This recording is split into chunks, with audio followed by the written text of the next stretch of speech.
บ้านนอกจะเห็นล้านออกทีวีประกวดร้องเพลงมานานปีตกรอบหลายทีก็มีโทษห่างย้ายไกลบ้านมีหลักประกันเพียงวุฒิชั้นม.ใฝ่ฝันจนถึงวันรอย้ายดีใจบ่ที่หลานทำได้เส้นทางดลให้ทุกก้าวฝ่าไปมีคนเมตตาตำแหน่งนักร้องที่รอมาเหมือนเทวดาเปิดทางให้ออกเทปเทือนี้อยู่แกรมมี่คุณเด้คุณยาย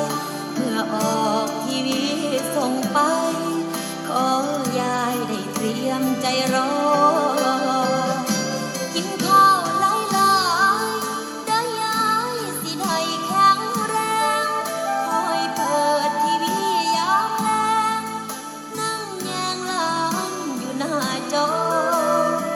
ได้ร้องเพลงดังหวังเหมือนพบเส้นทางไปต่อยามใดเพลงหลานผ่านจอยายคงสิขอยิ้มได้ฝากเสียงเพลงให้ฝากใจผ่านจอทีวี